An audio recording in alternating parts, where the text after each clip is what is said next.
All right, DJX Tech Tampa Base Pulse Radio sitting here with the other side of the world, my man Vyblektro from Australia, who's now kicking up on 2 o'clock in the morning as we're doing this interview. What's going on, man?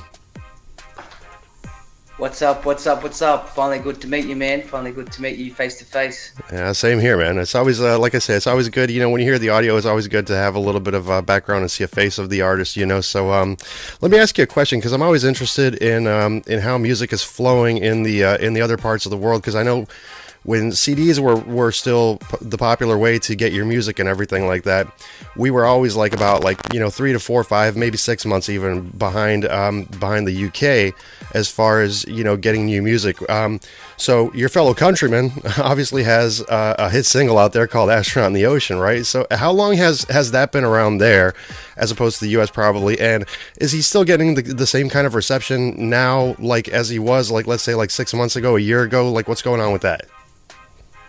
Well, I think we are quite far behind you guys, and especially in certain genres where Australia is more inclined to listen to, though it's still around. But in Australia, man, us Aussies, we click it, we like it, we move on. It's kind of that simple over here. But that kind of music, it doesn't get as much attention as realistically still all the old rock and roll. It's just, yeah, that's how it goes. Unless you're on underground radio stations or you have a certain genre specific niche that really vibes with the nation. Yeah, we just click and move on. Okay, well, I got you because over here it's a little different because I guess once the radio stations here get a hold of something, they tend to just put it on overkill because honestly you can't. Like when I go to the store, it's about a 5-minute ride from here, just to pick up some groceries, Yep. and like I know for a fact that I'll hear that song at least one time, and that's one of the things that bothers me about commercial radio. Is that when they pick up on it, they blast it and blast it and Yep. blast it and blast it, and then you have no choice but to basically listen to that. Which is why, as you probably know, I formulated this show, because one of my stipulations is that you have to be underground to get on. Because I want the Absolutely. independent people to have a voice here. So, what are your thoughts on the commercialization of radio like that? Well, again, there's main 5 or 6 radio stations that would play just like what you said, and that cycle is about 1 week, and then the market's so flooded with brand new music or a brand new artist coming up. It's another new song. Honestly, the music stations that I listen to, we don't hear, or I don't hear personally much, oh, this guy's from America, listen to this. It's a lot of the same Aussie artists on rock and roll bands, but artists like me or producers like me, yeah, a dime a dozen, and they, unless you're paying big money to get on there, unlike what's happening right now, no one knows who you are. So it's awesome to be doing this with you too, mate. So it's cool. Yeah, man. Yeah, that's one of the things is music touches everybody in a different way, right? But I mean, I believe that if you're creating music, then it should be heard. You're doing something that you want people to hear, that either makes them feel good or makes them feel some kind of emotion. Obviously, because your songs are probably drawn out that way. So let's talk about because you just released "Burn Again." Let's talk about that one for a second. Give me a little bit of background there. Okay, so Burn Again, I started Vyblektro as an artist. It's like I've been producing music for over 12 years now, 13 years, ranging from hip hop to complextro, electronic, but I finally found kind of what I really like to listen to, which is Burn Again, and it's just so happened that I moved house. I set up a whole new setup, studio, brand new DAW programs, plugins, and I just started again, renamed everything. Everything was more up to date, what they call cutting edge, I guess, sounds. Yeah. And I just started to make vibes, and I guess one thing led to another. I'm not sure what the track was first on there. Couldn't remember. I think it was "I Know You Remember." That was the first track to Burn Again that I started, and from there I just kept trying to make the same sound but different, and something that I would listen to. So yeah, I don't really know where it actually came from. I guess it came from starting again, and yeah, that's how it is. New sounds, new vibes. All right, now touching on that subject a little bit, because I noticed that obviously you're pretty active on Instagram, especially, and it seems like you have releases coming out, and they seem to be pretty frequent. Like, how often do you actually like sit down and like produce a new track, or do you do like test runs of stuff first? Sorry, what was that? I was like, do you do test runs of your tracks first, like before you actually like submit them to Spotify? Slaps. Absolutely. Burn Again was put on Slaps first of all. So if you look at the timeline from each track, Burn Again was on there, and then my next EP, EP3, which is what I call it. It's called Secrets. It's my third EP this year, actually. So that from Slaps is actually what led me to do Secrets, and but Burn Again was the main starting point to see what people like. If you listen to Burn Again, a lot of those vocals are samples and whatever. And I just realized that if I could reach out, which was on Slaps, I could get some good information and good feedback. And then next minute, people just started hitting me up saying, "Hey, dude, can I feature?" And that's what gave me the idea for my third EP to ask people, "Hey, if anyone likes my songs, would you be keen to feature?" And I've only been on Instagram, honestly, about 2-3 weeks. So I just wanted to post like crazy, and I've got so much songs that I just wanted to post like crazy, and so I did. That's, yeah. All right, yeah. Well, no, that's good, because I don't know if you know as well, but I mean, I started everything pretty fresh. So, my Instagram and the Facebook and, and the websites, everything would launch at the same time, because I wanted to see, natural growth, right? Because I'm not paying for streams or followers or anything like this, right? I want everything to be 100% natural. I obviously, when you're making a song submission and everything like that, I obviously want to get you the best audience, possible, and paying for streams or something like that just isn't happening, right? So, now, where do you dig up inspiration for some of your music? Like, let's say, like the song Bad Intentions, right? And where do you dig up inspiration, like for the beat and, for the lyrics? Were you using a lot of samples there also, or what was going on there? The first initial chorus, which is take all your bad intentions. Yeah, that actually was a sample that is actually much faster tempo, different octave and whatnot. I stumbled upon that, and I had actually a drum beat that I was making, and I put that on that, and I was just like, okay, this actually sounds pretty cool. But that beat actually sat there for a long time. I don't know how I stumbled upon it. I think I don't know. You go through those moments where you choose a chord or something just changes within the song, and next minute the song is fulfilled. I can't really explain the inspiration. I guess the zone, once I'm in the producer zone, watch out, because that's when things happen.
Yeah. So, well, let's touch back on this for a little bit here, because I think that we initially met through Slaps as well, because I was vibing to your music there, and so we obviously know Slaps has been pretty good about that. Slaps has been pretty good about, coming up with collaborations, cross promotions, things of that sort.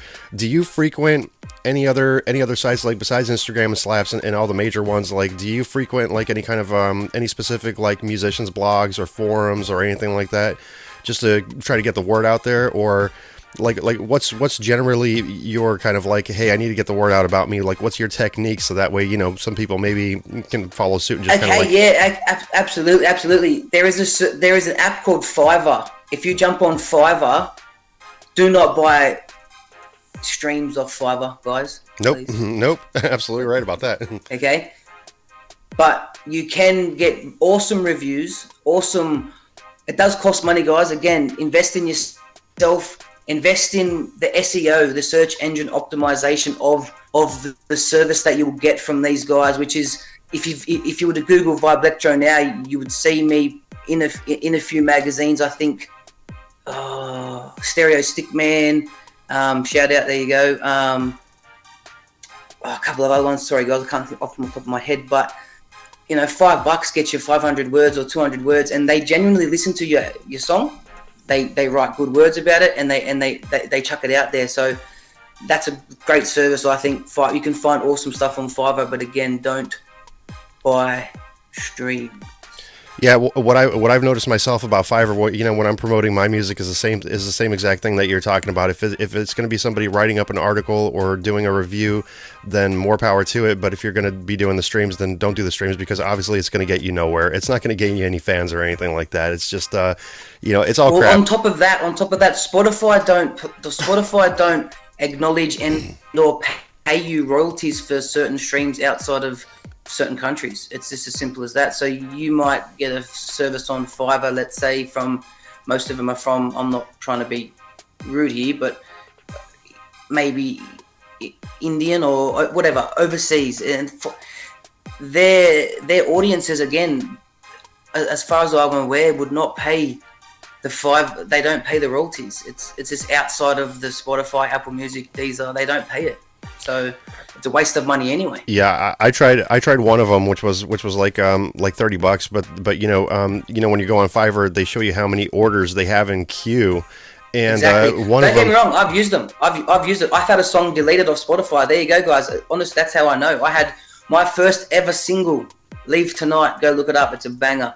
My first ever single that I dropped ever, which was November 2020. Sorry, last year. Brand new artist again. That's when I first bought my setup and all this. So I've only been running Vyblektro since November 2020 last year. Jumped on. I didn't have a clue about promotion. I've been playing in metalcore bands, producing rap music. I'm a drummer. My mum's actually a classically trained pianist, so quite a decent musically background there. But I've done it all. But promotion, I had no idea. Promotion, I jumped on Fiverr and I just thought, yep, you beauty, $5. I'll pay you guys $5. Yeah. I think that's what sucks you in more than anything is that everything's so inexpensive, right? And I remember a time when Fiverr was actually Fiverr, like back in the day, Like I'm talking about like maybe 2010, 2011, something like that. That was the deal. That was how the name came about, right? Is everything on there was $5. But It's of course, $5, yeah, $5, yeah. there was a lot of fake stuff on there, just like there is today. So once again, like Vyblektro and myself are saying here, is just be careful on what you buy. Try to stay away from streams, especially. But back then, Twitter followers, because Twitter was breaking out. It was becoming super popular. So that was the whole thing back then. Is like $5, I'll get you 2 million Twitter followers, which obviously, you're not going to do for $5. Because come on, it's unresistible. You look at it as an artist. For instance, so my first EP, I spent a lot of money SEOing it, search engine optimizing it, through Fiverr and blogs and playlisting. Submit Hub, shout out Submit Hub. Submit Hub's not bad for $1 or $2 US. Get some good feedback. It's not bad, but first of all, you got to have good music. You have to have good music, and that's what it comes down to. But believe in yourself and invest in yourself a little bit for that feedback. Some of my songs were okay, but again, I paid a lot for SEO. Didn't do much. Burn Again came out and it flopped. I got 20 listeners in the first couple of days. And that's because I just did not bother spending too much on promotional people. It just, don't know. Yeah, I think it's a very important thing. I think that there are some people obviously that do need to put their egos aside and take the criticism for what it is. It is constructive. Nobody wants to tell you that your music sucks, right? Yep.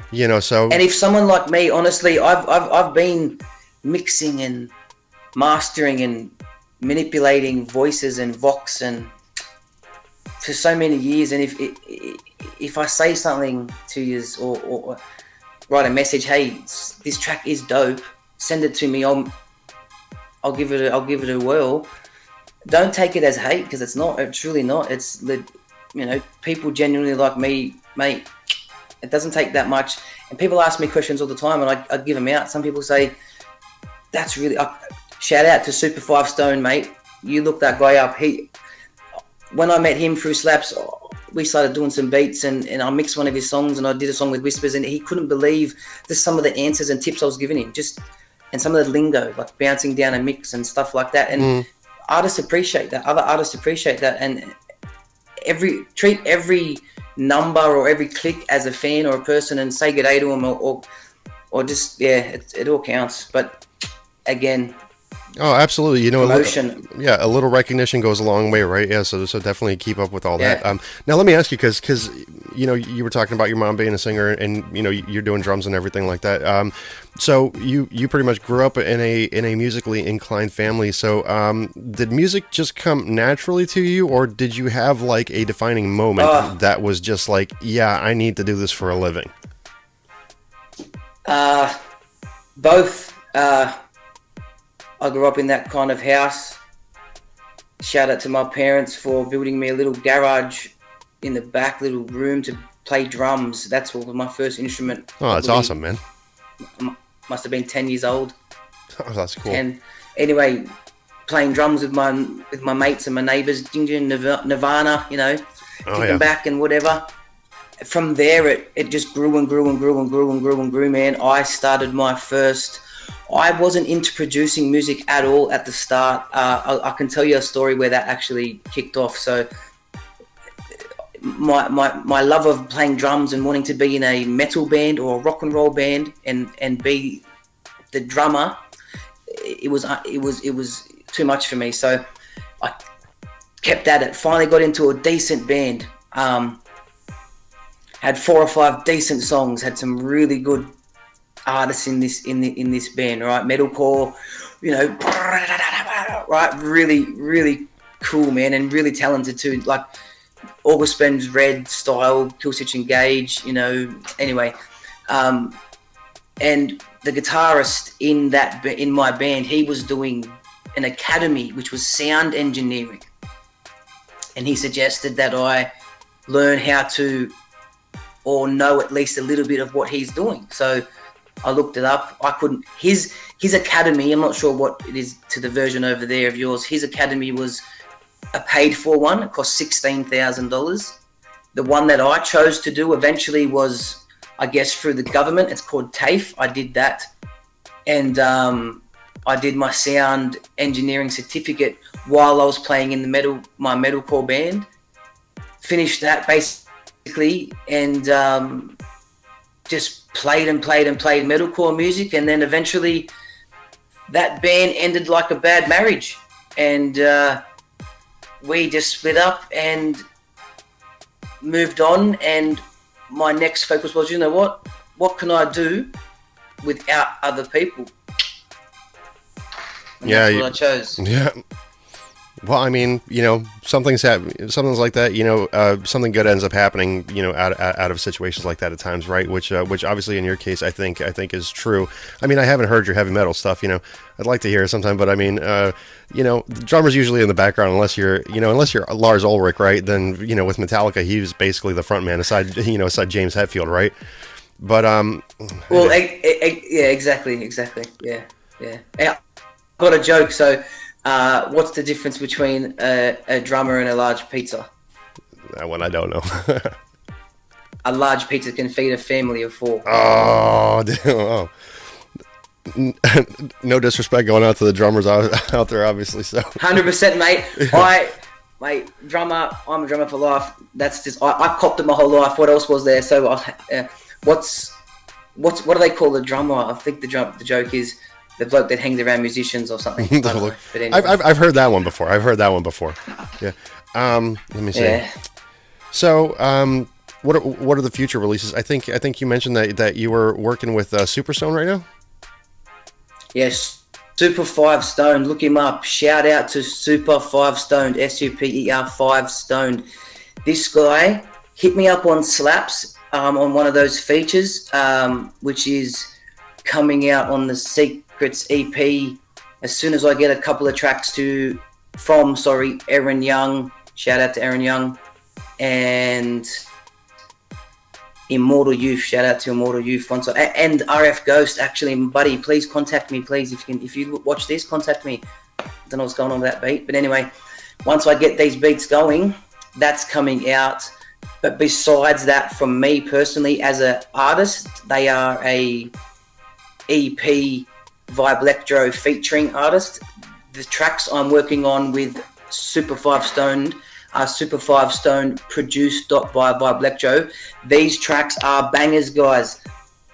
Wow, that's all I can say. Look him up. Shout out to Super 5 Stoned. He hit me up on Slaps. He did a feature. He sent me a track in 2 hours. He sent me Whispers in 3 hours. Finished, done. Mixed it down. Asked him to do a few changes. Done. And we just made a friendship from there. And he's proper love to that guy, mate. Okay, that's dope, man. So you guys are just in communication via email and everything like that. You don't live locally. Yeah, Instagram calls. He's from Houston, Texas. Oh, okay. And I'm from Sydney, Australia. Shout out to Ingleburn. Let's do that. Beyond Super 5 Stoned, who else have you been working with that's making your thing work for you there?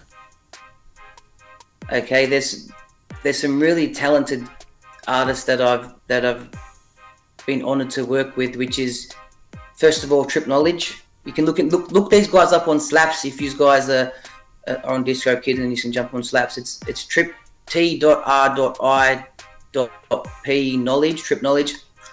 Aaron Young, ERYN_Young. Immortal Youth, the way it's spelled, Immortal Youth. Super 5 Stoned. RF Ghost. If you type in RF Ghost on Slaps, you might find it. He's got a banging track called Stuck in This Hellhole. You guys should look that up. That's what got me to. I actually asked him if he would be keen on featuring a track. That's why we haven't been in contact much. But yeah, these guys are super dope. It's such a spin out to just get a message from an app. I contact them, they contact me, have a video call.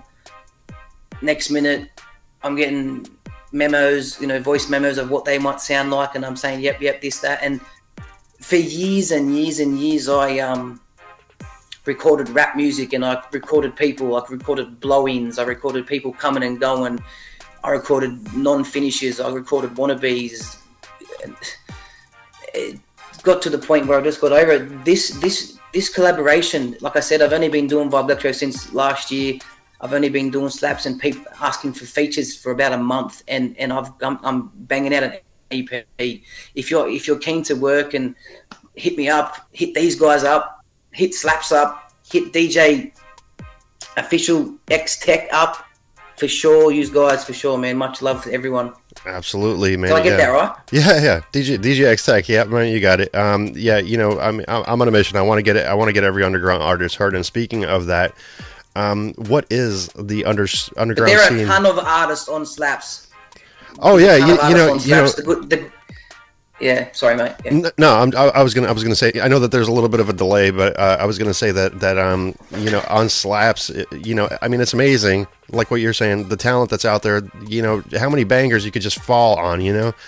And how you don't know about these people. It's one of the main things that prompted me to start up the podcast, because this was the general idea at first. It was just going to be a podcast, but I started hearing so much good music that I was just like, and I had this radio station idea, and it fell into my lap, and I was just like, well, let me get in touch with these guys, submit blah, blah, blah, and it just started working from there. And Slaps has definitely been extra super supportive and everything like that, and more power to everybody. And if you don't know what slaps.com is, then slaps.com... This is actually an example of full stop period of what you do when you reach out. I seen this guy's message, or his message that he sent on Slaps, and I didn't take much notice. I didn't know what was going on. Again, back to promotion.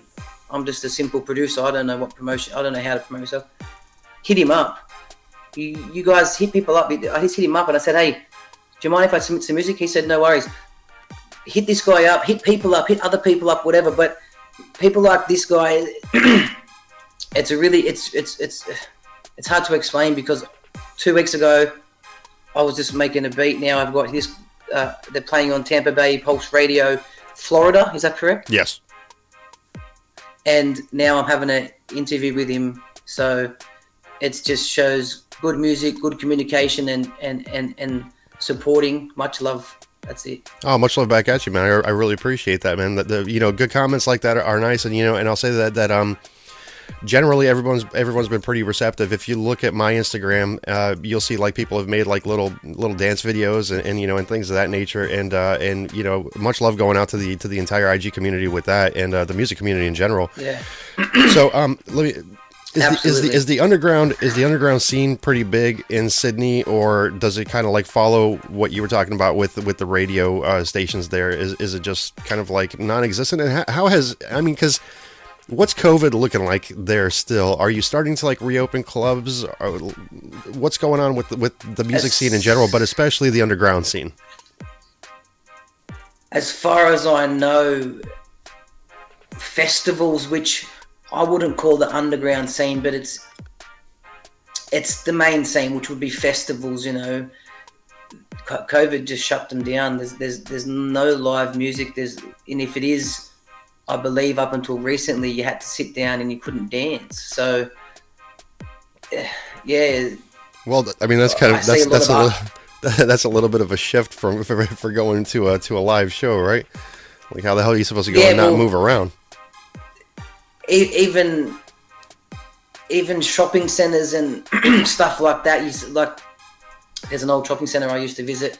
This guy, he always used to play guitar. And he'd balance one guitar on his nose, and he'd play the guitar. I'd give him $5 whenever I seen him. I haven't seen that guy for 2 years. So, not 2 years, a year and a bit. It's halfway through this year, and whatever. But yeah, music in general, for me anyway, I don't see much of it. But there's probably heaps of it going on. I'm just probably unaware of it, really. Okay. Well, if things are starting to reopen a little bit here. We still have some restrictions. I don't know how harsh it actually got in Sydney there, but yeah, I'm always curious as to find out what was going on with all that stuff. All right, man. Well, listen, I know that we're approaching 3:00 in the morning for you. I mean, it's only 12:45 in the afternoon here, but I want to thank you for the interview here. Do you have anything else that you want to add before we log off? Sorry for the throat clearing. Hope you edit Oh, that no out. worries. I'm not sure if you're gonna, but we'll see what happens. No, again, much love to all you guys. Just keep doing what you're doing, and anyway, just check this guy out, check other artists out, keep supporting other artists, and much love. Absolutely, man. That's what we're all about. You know, if we do a little bit of cross promotion, maybe we could get everybody in the world heard, right? So I want to thank my man Vyblektro here. Shout out to Super 5 Stone as well, and all the other artists that Vyblektro was talking about. It's been an absolute pleasure to have done this, man. So thank you so much for that. And well, you know how it is. Yeah. We'll be in touch, and we'll definitely be looking forward to more music from you, right? So once again, thank you. And if you want more information on Vyblektro, go down to the description portion. Like, share, subscribe. Check out Vyblektro. Go check out all his social media. Make a new friend. Go get some advice from him or something, right? If you're a singer and you need some beats produced, I guess this is going to be the man to talk to as well. So once again, network, guys, communicate with each other. Let's spread the word around, right? Absolutely. Or everyone else, stay safe. Much love from Australia. Much love. And if you want me to say it, g'day, mate. Good day. All right, man. I once again appreciate your time. Appreciate you staying up to chat with us and everything. Absolutely. Yeah, man. Your time, man, for sure. I'll be in touch soon. I'll get you the link to the video when it's edited and uploaded and everything like that. And beyond that, man, once again, I just look forward to hearing your music. Look forward to definitely hearing more from you in general as a person. Thank you very much, sir. All right, much man. love. Peace out, dude.